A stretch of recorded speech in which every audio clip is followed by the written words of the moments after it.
+2 humanities commerce വിദ്യാർത്ഥികൾക്ക് ഒരു പഠന സഹായിയായി അവരുടെ പഠന വിഷയങ്ങളിലെ പൊളിറ്റിക്കൽ സയൻസ് എന്ന വിഷയം കുറച്ചുകൂടി അവർക്ക് എളുപ്പത്തിലാക്കി പരീക്ഷ നന്നായി എഴുതി നിറയെ മാർക്ക് സ്കോർ ചെയ്യുന്നതിനായി നമ്മൾ തുടങ്ങി വയ്ക്കുന്ന ചാനലാണ് സ്റ്റഡി വൈബ്. ഇതിലേക്ക് എല്ലാ വിദ്യാർത്ഥികൾക്കും സ്വാഗതം. നമ്മളുടെ ക്ലാസ് പൊളിറ്റിക്കൽ സയൻസ് എന്ന് പറയുന്ന സബ്ജക്റ്റിന് കുറച്ചുകൂടെ എളുപ്പത്തിൽ പരീക്ഷയ്ക്ക് ഓർത്തെടുക്കാവുന്ന രീതിയിൽ പറഞ്ഞ് കാര്യങ്ങൾ കുട്ടികളിലേക്ക് എത്തിക്കാനായിട്ട് നമ്മൾ ആരംഭിച്ചിട്ടുള്ളതാണ് സ്റ്റഡി വൈബ് എന്ന് പറയുന്ന ചാനൽ. തീർച്ചയായിട്ടും എൻ്റെ മക്കൾ ഈ ചാനൽ കാണണം, ലൈക്ക് ചെയ്യണം, കമൻറ്റ് ചെയ്യണം, ഷെയർ ചെയ്യണം, സബ്സ്ക്രൈബ് ചെയ്യണം.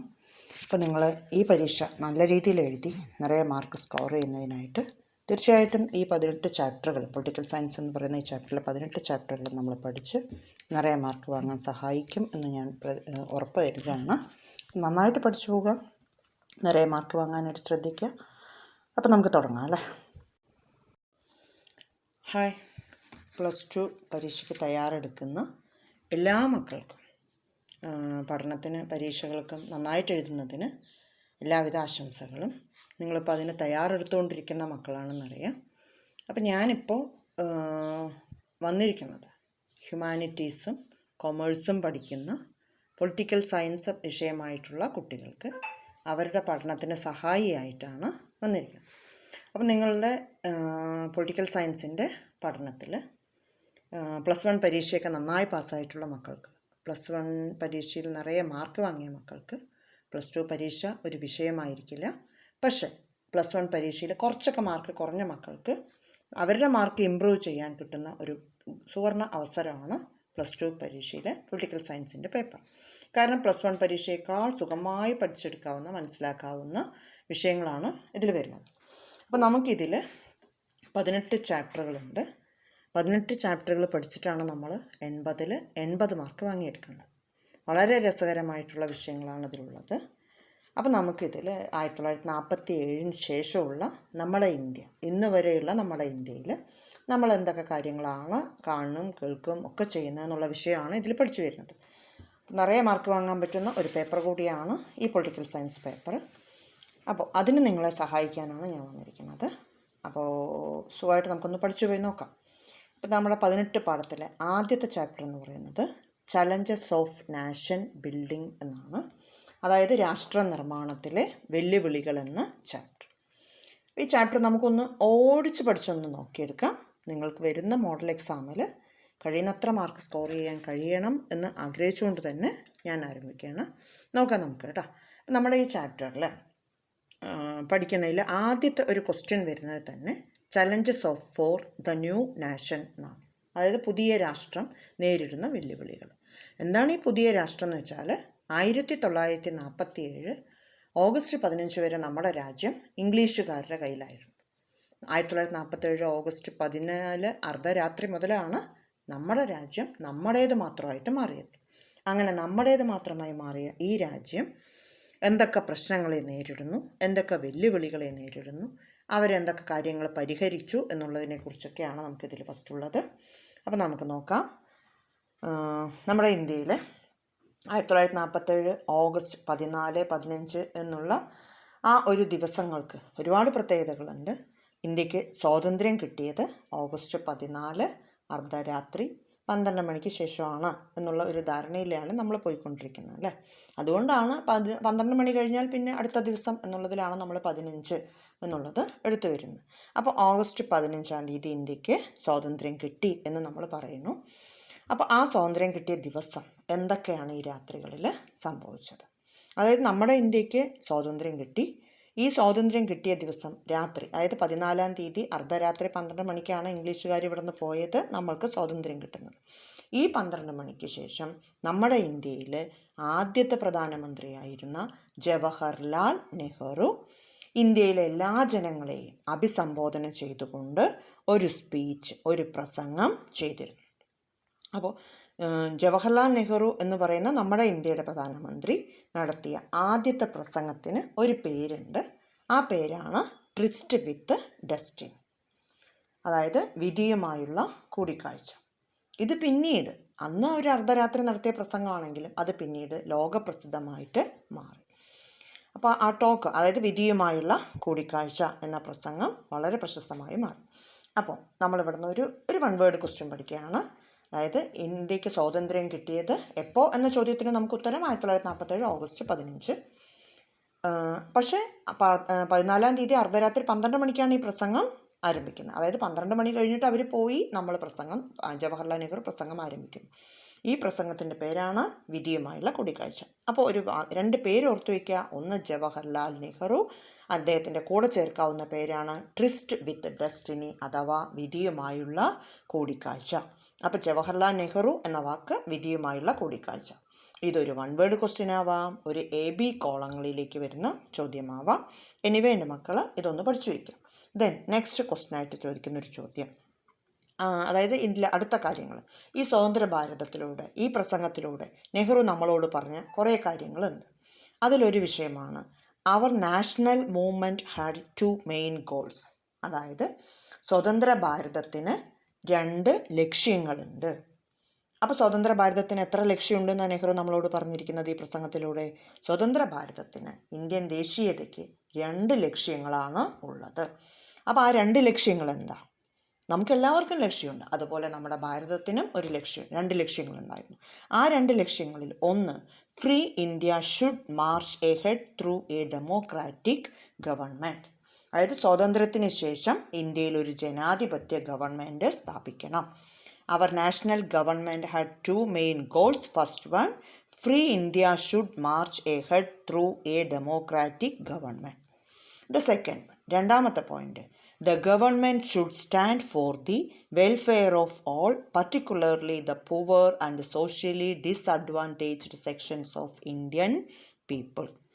അതായത് എല്ലാവരുടെയും നന്മയ്ക്ക് പറ്റുന്നതായിരിക്കണം, അതായത് എല്ലാവർക്കും ക്ഷേമം ഉറപ്പാക്കാൻ കഴിയണം, പ്രത്യേകിച്ചും ദരിദ്രർക്കും സാമൂഹികമായി പിന്നോക്കം അനുഭവിക്കുന്ന ആളുകൾക്കും. അതിനുവേണ്ടിയായിരിക്കണം ഇന്ത്യ ഗവൺമെൻറ്. അപ്പോൾ എന്താണ് നമ്മുടെ ഇന്ത്യയുടെ 2 ലക്ഷ്യങ്ങൾ എന്ന് ചോദിച്ചാൽ, ഒന്ന്, സ്വാതന്ത്ര്യത്തിന് ശേഷം ഇന്ത്യ ഒരു ജനാധിപത്യ ഗവൺമെൻറ് സ്ഥാപിക്കണം. 2, എല്ലാവർക്കും ക്ഷേമം ഉറപ്പുവരുത്തണം, പ്രത്യേകിച്ചും ദരിദ്രർക്കും സാമൂഹികമായി പിന്നോക്കം നിൽക്കുന്ന ആളുകൾക്കും.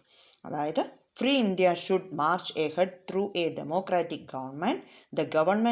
Second one, the government should stand for the welfare of all, particularly the poor and socially disadvantaged sections of Indian peoples. ഇനി ഈ പ്രസംഗത്തിലൂടെ അദ്ദേഹം നമുക്ക് പറഞ്ഞു തരുന്ന മറ്റൊരു പോയിന്റ് കൂടിയുണ്ട്. അതായത് സ്വതന്ത്ര ഭാരതം ഈ 2 ലക്ഷ്യങ്ങൾ നേടിയെടുക്കണമെങ്കിൽ 3 വെല്ലുവിളികൾ നേരിടണം. എന്താണ് ആ 3 വെല്ലുവിളികൾ? അതിൽ 3 കാര്യങ്ങളുണ്ട്. ഒന്ന്, ഏകീകൃത രാഷ്ട്രം നിർമ്മിക്കുക, shaping India as A United nations. Second one, ജനാധിപത്യം സ്ഥാപിക്കുക, establishing democracy. The third one, working for the well-being and development of the entire nation. സമൂഹത്തിൻ്റെ ക്ഷേമവും വികസനവും ഉറപ്പാക്കുക. നമുക്കൊന്നുകൂടി നോക്കാം. സ്വതന്ത്ര ഭാരതത്തിന് 3 വെല്ലുവിളികളുണ്ട്. അതായത് നമ്മുടെ 2 ലക്ഷ്യം നേടണമെങ്കിൽ 3 വെല്ലുവിളികളുണ്ട്. ആ 3 വെല്ലുവിളികൾ എന്ന് പറയുന്നത്, ഒന്ന്, ഏകീകൃത രാഷ്ട്രം നിർമ്മിക്കുക, 2, ജനാധിപത്യം സ്ഥാപിക്കുക, 3, സമൂഹത്തിൻ്റെ ക്ഷേമവും വികസനവും ഉറപ്പാക്കുക. അതായത് ഇന്ത്യ നേരിടുന്ന 3 challenges. First one, shaping India as A United nation. Second one, establishing democracy. Third one, working for the well being and developed of the entire nation. Model എക്സാമിന് തയ്യാറെടുക്കുന്ന മക്കൾ അറ്റ്ലീസ്റ്റ്, അതായത് നിറയെ മാർക്ക് വാങ്ങണം, സ്കോർ എനിക്ക് 80/80 എന്ന് confirm ചെയ്യുന്ന ആൾക്കാർക്ക് ഈ 3 പോയിൻറ്റിൻ്റെ എക്സ്പ്ലനേഷൻ നിർബന്ധമായും പഠിച്ചെടുത്തിരിക്കണം. പക്ഷേ അറ്റ്ലീസ്റ്റ് ഈ 3 വാക്കെങ്കിലും എഴുതിയാൽ നിങ്ങൾക്ക് കുറച്ച് മാർക്കെങ്കിലും സ്കോർ ചെയ്യാൻ പറ്റും. അതുകൊണ്ട് ഈ 3 വാക്കുകൾ മറക്കാതെ പഠിച്ചെടുക്കുക. നമുക്കിനി ഇതിൻ്റെ എക്സ്പ്ലനേഷൻ എന്താണെന്ന് നോക്കാം. അപ്പോൾ അതിൽ the first point, shaping India as A United nations എന്നുള്ള ആ പോയിന്റ്, അതായത് ഏകീകൃത രാഷ്ട്രം നിർമ്മിക്കുക എന്ന് പറയുന്നത് എത്രത്തോളം, അതെന്താണ്, അതിലെന്തൊക്കെ കാര്യങ്ങളാണ് മനസ്സിലാക്കേണ്ടത് എന്ന് ചോദിച്ചാൽ, അതിലൊന്നാമത്തേത്, ഇപ്പോൾ ഇന്ത്യ എന്ന് പറയുന്ന ഒരു രാജ്യം, അതായത് നമ്മുടെ രാജ്യത്തിൻ്റെ വലിപ്പം എന്ന് പറയുന്നത് വളരെ വലുതാണ്, വലിയൊരു രാജ്യമാണ് നമ്മുടെ രാജ്യം. ഒരുപാട് ഭാഷകളുണ്ട്, ഒരുപാട് ജനങ്ങൾ, വൈവിധ്യമാർന്ന ജനങ്ങളുണ്ട്, ഭൂമിശാസ്ത്രപരമായി വളരെ വലിയ പ്രത്യേകതകളുള്ളതാണ്. അപ്പോൾ പല ഭാഷകളും പല കൾച്ചറുകളും പല വിഭാഗം ജനങ്ങൾ, പല മതത്തിൽപ്പെട്ട ജനങ്ങൾ, ഇതൊക്കെ ഉള്ള ഒരു രാജ്യമാണ് നമ്മുടെ ഇന്ത്യ. അപ്പോൾ ഭാഷയിലും മതത്തിലും ജീവിതത്തിലും സാഹചര്യങ്ങളിലും ഒക്കെ വ്യത്യാസമുള്ള നമ്മൾ ഒന്നിച്ച് ഒരിടത്ത് ഇരിക്കുക അല്ലെങ്കിൽ ഒന്നിച്ച് പോവുക എന്ന് പറയുന്നത് എത്രത്തോളം പ്രാവർത്തികമാകും എന്ന കാര്യത്തെക്കുറിച്ച് ഒരുപാട് സംശയങ്ങൾ ഉണ്ടായിരുന്നു. അപ്പോൾ എല്ലാവരുടെയും വിശ്വാസം ഇത് ഇത്രയും പ്രദേശങ്ങൾ, ഇത്രയും കൾച്ചർ, ഇത്രയും സംസ്കാരം, അതായത് ഇത്രയും മതപരമായ വ്യത്യാസങ്ങളൊക്കെ ഉള്ള നമ്മുടെ രാജ്യം ഒന്നിച്ചു പോകുമോ, ഒരു ഭരണാധികാരിയുടെ കീഴിൽ പോകുമോ എന്നതൊക്കെ ഒരു സംശയമായിട്ട് നിൽക്കുന്നുണ്ട്. അപ്പോൾ അതിനെ ഒന്ന് ഏകീകരിച്ചെടുക്കുക എന്നതാണ് നമ്മുടെ ആദ്യത്തെ ലക്ഷ്യമായിട്ട് നിൽക്കുന്നത്. ഇനി സെക്കൻഡ് പോയിന്റ് എന്ന് പറയുന്നത് establishing democracy was the second challenge. അതായത് ജനാധിപത്യം സ്ഥാപിക്കുക, അതാണ് വെല്ലുവിളി. അപ്പോൾ അത് എന്താണെന്ന് ചോദിച്ചാൽ, നമ്മുടെ ഇന്ത്യ നമ്മൾ അറിയുന്ന ചരിത്രം, ഇന്ത്യയുടെ ഹിസ്റ്ററി അറിയാൻ തുടങ്ങിയ കാലം മുതൽ നമ്മൾ ഒരു രാജവാഴ്ചയിലാണ് പോയിക്കൊണ്ടിരിക്കുന്നത്. രാജാവ് രാജ്യം ഭരിക്കുന്നു, രാജാവ് മരിക്കുന്നത് വരെ രാജ്യം ഭരിച്ചു കഴിഞ്ഞാൽ അടുത്ത തലമുറയിലേക്ക് അടുത്ത രാജാവ് വരുന്നു. അങ്ങനെയാണ് നമ്മൾ പഠിച്ചുകൊണ്ടിരിക്കുന്നത്. പക്ഷേ 1947 ഇന്ത്യക്ക് സ്വാതന്ത്ര്യം കിട്ടിയപ്പോൾ നമ്മുടെ ദേശീയ നേതാക്കൾ അടിയുറച്ച് പറയുന്നുണ്ട്, ഇന്ത്യക്ക് രാജവാഴ്ച വേണ്ട, പകരം ജനാധിപത്യ രാജ്യം മതി, ഡെമോക്രാറ്റിക് റൂൾ മതി നമുക്കെന്ന് തീരുമാനമെടുക്കുന്നു. അങ്ങനെ ഡെമോക്രാറ്റിക് ഭരണം ഇന്ത്യക്ക് മതി എന്ന് തീരുമാനം എടുക്കുമ്പോൾ ആ ജനാധിപത്യ രാജ്യത്തിലേക്ക് നമ്മളുടെ ഭരണാധികാരികളെ നമുക്ക് തിരഞ്ഞെടുക്കണം. അതേപോലെ തന്നെ നമ്മൾക്ക് ഭരണാധികാരികളെ തിരഞ്ഞെടുക്കുന്ന പോലെ തന്നെ പ്രധാനപ്പെട്ടതാണ് ഭരണാധികാരികളെ തിരഞ്ഞെടുക്കാൻ ജനങ്ങൾക്കും അറിവുണ്ടാവണം. അങ്ങനെ രണ്ടു കൂട്ടർക്കും, ഭരിക്കാൻ വരുന്ന ആൾക്കാർക്കും അറിവുണ്ടായിരിക്കണം, അങ്ങനെയുള്ള ആൾക്കാരായിരിക്കണം നമ്മൾ തിരഞ്ഞെടുക്കപ്പെടേണ്ടത്. അപ്പോൾ ജനങ്ങൾക്ക് എങ്ങനെയാണ് അവരെ തിരഞ്ഞെടുക്കേണ്ടത് എന്നുള്ള വിഷയത്തെക്കുറിച്ചും ഒരു അറിവ് ഉണ്ടായിരിക്കണം. അപ്പം നമ്മളുടെ മുന്നിൽ വരുന്ന ഏറ്റവും വലിയ ചലഞ്ച് എന്ന് പറയുന്നത് ഈ ജനാധിപത്യം എങ്ങനെ നടപ്പിലാക്കും. The second challenge India faced was that of establishing democracy. It is through the constitution granted fundamental rights to all citizens. Every citizen had the right to vote. And we had adopted representative democracy based on parliamentary form of government. These provisions of the constitution ensured political competition. അതായത് നമ്മുടെ ഭരണഘടന നമ്മൾക്ക് സ്വാതന്ത്ര്യം കിട്ടുമ്പോൾ നമുക്ക് ഭരണഘടന എഴുതിയുണ്ടാക്കുന്നു. ആ ഭരണഘടന നമുക്ക് എല്ലാവർക്കും വോട്ട് ചെയ്യാനുള്ള അവകാശം, റൈറ്റ് ടു വോട്ട് നമുക്ക് തരുന്നുണ്ട്. ഈ റൈറ്റ് ടു വോട്ട് നമുക്ക് തരുന്നത് നമ്മളുടെ ഭരണാധികാരികളെ തിരഞ്ഞെടുക്കാൻ വേണ്ടിയാണ്. അപ്പോൾ ആ ഇന്ത്യയുടെ ജനാധിപത്യ ഭരണം ആരംഭിക്കണമെങ്കിൽ എല്ലാ ജനങ്ങളും, അതായത് പ്രായപൂർത്തിയായ ജനങ്ങൾ വോട്ട് ചെയ്യാനുള്ള അവകാശം ഉപയോഗിക്കുകയും അത് കാര്യക്ഷമമായി വിനിയോഗിച്ചുകൊണ്ട് അവരുടെ ജനപ്രതിനിധികളെ അവർ തിരഞ്ഞെടുക്കുകയും ചെയ്യുന്നതാണ് നമ്മൾ ഈ ജനാധിപത്യ സമ്പ്രദായത്തിൽ ചെയ്യുക. അപ്പം നമ്മൾ വെറുതെ ഒരു രാജ്യത്തിലെ ജനങ്ങളെ തിരഞ്ഞെടുത്താൽ മാത്രം പോരാ, നമ്മുടെ രാജ്യം നല്ല രീതിയിൽ ഭരിച്ചുകൊണ്ട് പോകാൻ കഴിയുന്ന ജനങ്ങളെ വേണം തിരഞ്ഞെടുക്കാൻ എന്ന് നമ്മൾ മനസ്സിലാക്കും. അതിൽ ഗുണമുണ്ടാവണം. ഇനി third one, the third challenge was that of working for the well-being and development of the entire society, leaving out not even a single section of society. അതായത് സമൂഹത്തിൽ ഇപ്പം നമ്മുടെ ഇന്ത്യയിൽ ഏതെങ്കിലും ഒരു വിഭാഗത്തിൻ്റെ ക്ഷേമം ഉറപ്പുവരുത്തിയാൽ മാത്രം പോരാ, ഒരു രാജ്യത്തിലെ മുഴുവൻ ജനങ്ങളുടെയും ക്ഷേമം നമുക്ക് ഒരു രാജ്യം ഡെവലപ്ഡ് ആണെന്ന് പറയണമെങ്കിൽ ആ രാജ്യത്തിലെ എല്ലാ ജനങ്ങളും ഡെവലപ്ഡ് ആയിരിക്കണം, എങ്കിലേ നമുക്ക് ആ ഒരു വാക്ക് പറയണതിൽ അർത്ഥം ഉണ്ടാവുള്ളൂ. പക്ഷെ അത് എത്രത്തോളം പ്രാവർത്തികമാണ്, അതായിരുന്നു മൂന്നാമത്തെ വെല്ലുവിളി എന്ന് പറയുന്നത്. അതായത് നമ്മൾ all are equal before law, എല്ലാ മനുഷ്യരും നിയമത്തിൻ്റെ മുന്നിൽ തുല്യരാണ് എന്ന് പറയുമ്പോൾ എല്ലാവരും തുല്യരായിരിക്കണം. പക്ഷെ അതെത്രത്തോളം ശരിയാവും? അതുകൊണ്ട് തന്നെ ഇന്ത്യ ഒരു തീരുമാനം എടുക്കുന്നു, സാമൂഹികമായി പിന്നോക്കം നിൽക്കുന്നവരും ദരിദ്രരായ ജനങ്ങളുടെയും അതുപോലെ മതപരവും സാംസ്കാരികമായിട്ടും ഒക്കെ പിന്നോക്കം നിൽക്കുന്നവരെ ഭരണഘടനാ നിർദ്ദേശപ്രകാരം നമ്മൾ സംരക്ഷിക്കുന്നുണ്ട്. അപ്പോൾ എല്ലാ ജനങ്ങൾക്കും ക്ഷേമം ഉറപ്പുവരുത്താൻ ജാതിയോ മതമോ വർഗമോ വർണ്ണമോ പ്രദേശമോ ഒന്നും വ്യത്യാസം നോക്കാതെ എല്ലാ മനുഷ്യർക്കും ക്ഷേമം ഉറപ്പാക്കുക എന്നതായിരുന്നു നമ്മുടെ മുന്നിലുള്ള ഏറ്റവും വലിയ വെല്ലുവിളികൾ. ഇനി നമുക്ക് അറിയേണ്ട ഒരു കാര്യം, അപ്പോൾ ഇതോടുകൂടി രണ്ടാമത്തെ ഒരു ക്വസ്റ്റ്യൻ കഴിയും. അപ്പോൾ 3 ചാലഞ്ചസിൽ 3 പോയിന്റ് ഓർത്ത് വയ്ക്കുക. Shaping India as A United nation, establishing democracy, working for the well being and development of the entire nation. അതായത് ഏകീകൃത രാഷ്ട്രം നിർമ്മിക്കുക, ജനാധിപത്യം സ്ഥാപിക്കുക, സമൂഹത്തിൻ്റെ ക്ഷേമവും വികസനവും ഉറപ്പുവരുത്തുക എന്നതാണ് സ്വതന്ത്ര ഭാരതം നേരിട്ട 3 വെല്ലുവിളികൾ.